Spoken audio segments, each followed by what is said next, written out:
Hi, I'm Pamela Deneuve. Today I want to talk about why we do the things we don't want to do and why we don't do some of the things that we want to do. And a lot of it goes back to us understanding what's going on between our ears. When we look at our humanness, and we're all human, we all have these tendencies where we find ourselves not completing or doing the things that we want to do. And one of the reasons is because we have what I call the blind spot. And the blind spot is a condition of being human. So before the age of 7, generally, and science does verify this, is that before the age of 7, we were kind of imprinted. We made decisions that allowed us to adapt in our family life in a way that was calming or that we could at least adapt and cope. So when we adapt or coped, we developed subconscious coping mechanisms because that's what we do as children. We learn to adapt. You can look at children who are starving in Africa, and those children, even though they're starving in Africa, have you noticed they aren't crying? You compare that with a child who's in America, who's going to the grocery store and they're having a fit because they can't get a lollipop. That's the difference between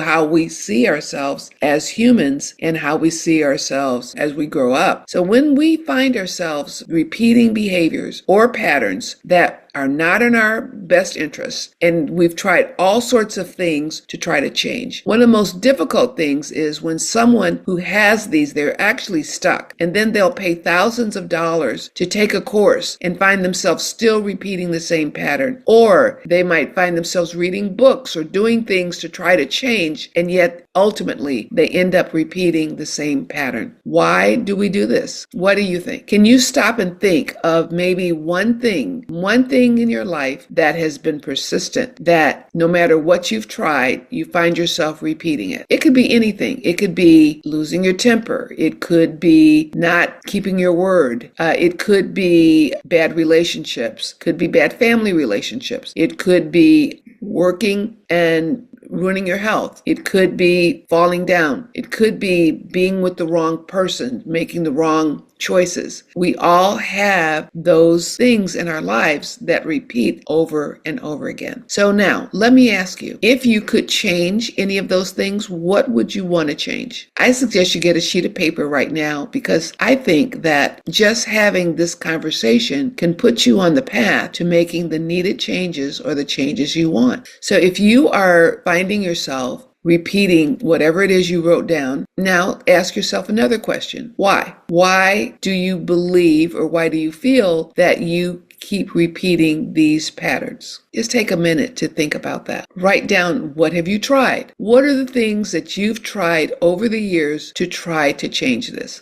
And I'm going to suggest that by the time, if you're looking at this and you're in your 40s, 50s, 60s, or even 70s, this, whatever it is, can be very, very painful. There was a woman, and she was like, I think she was in her 40s. I was a young woman at the time, but she came to me as a client, and she lived near the ocean. She had a beautiful condo, and she was unable to walk to the beach because she was so sick, always had health conditions, and her health conditions and her illness had just pretty much eaten up her life, eaten up her marriage, her relationship with her children. So now here she was, isolated in this condo, unable to really function. And when we got to see, what was the thing in her life that was a common denominator that caused her to have these ongoing health problems that the doctors, they treated her, but what was it that was going on? Well, we found out that during World War II, she was in England, and she was an only child. She lived with her parents, and because of the war, her parents sent her to the countryside because they were bombing London and all of that. Sent her to the countryside to be with an aunt. And this aunt really did not want her niece to be there. She was just doing it because she had to. She felt that obligation, and the child's life was in danger, and her parents had sent her there. But because the little girl was used to having love, and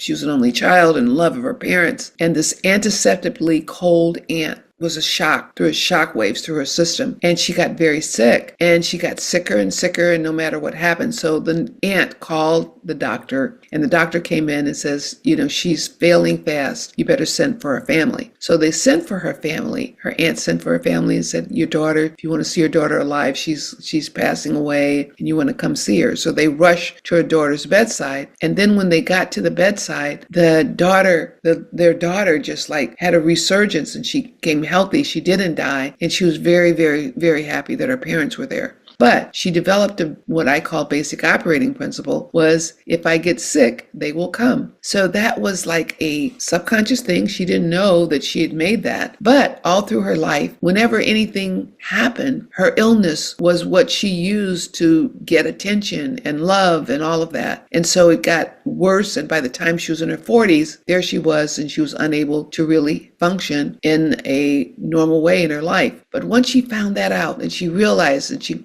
could really understand what happened, she was furious, and she made up her mind, because now she realized this was just something that this child believed that she needed to become sick to get her attention or love that she needed. And I didn't see her for 6 months, but I was up in the Palisades Mountains hiking with a friend, and who did I see but this woman? And she also had a boyfriend. And so she had really taken on that I have a choice in this. I have a choice. I don't have to be sick. And I have seen this happen time and time again. Once an individual is able to identify whatever the blind spot, whatever the decision that we made or the child made before the age of 7, primarily, that becomes a knee-jerk response. A knee-jerk response that's traveling at 100,000 miles per hour. You don't even have any control over those thoughts. They're so much more powerful than you. But we found a hack. And the hack is, let's draw the floor plan. Try it. Draw the floor plan of the first house you lived in before the age of 7, and go through the rooms and think about and ask yourself the questions. What was a good time I had in this house? What was not a good time? What was a good time I had with my mother? What was a good time I had with my father? What was a bad time I had with my mother? What was a bad time I had with my father? What was the most predominant thing that happened at the dinner table? Did we have dinner together, or things like that? But these things can belie how we adapted, because as children, we can't speak up, we can't leave, we can't talk, we can't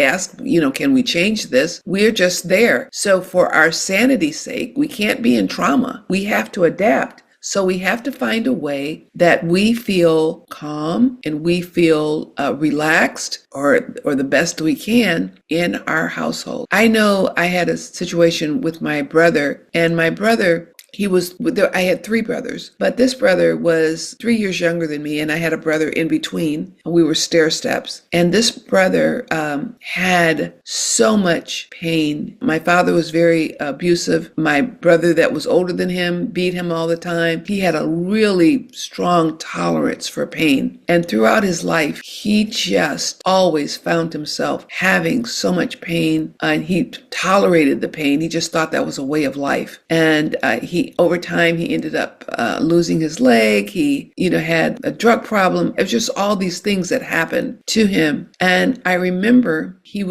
got cancer at the end of his life. And I was there. I was the primary, my parents were gone. I was the primary caregiver for my brother. And he was there, and he refused to take pain medication, refused to go to hospice, because he was going to fight this. And I just said to him, I said, you have accepted so much pain all your life. All your life you have had pain, but you don't have to have this pain anymore. You don't have to have this pain anymore. The battle is over. Let's call hospice. Trust me. And he did trust me. And he got into hospice, and then he was able to not have this horribly painful end to his life. And that's like a very morbid story, but that was a true story. It was my brother. But whatever it is, whatever our pattern is, we will find ourselves repeating that over and over again. So it's very important for us to identify those things, whatever it is that you wrote down, whatever it is that you find that repeats itself over and over over and over again. You don't have to live this anymore. There is relief, there is an answer, and you can find a way. And you don't, it's kind of like I said with my brother, you don't have to suffer with whatever that is anymore. Enough is enough. And if I'm talking to you and you're 40, you're 50, or you're 60 years old, it's enough. Let's have the life you want. This is the last or the best of your life. Life is passing by quickly. Today is our day. So I suggest that you face this, whatever it is you wrote down, and make the changes that you want so that you can have the life that you deserve. Thank you for joining me. If you enjoyed this, please subscribe, and I will see you soon.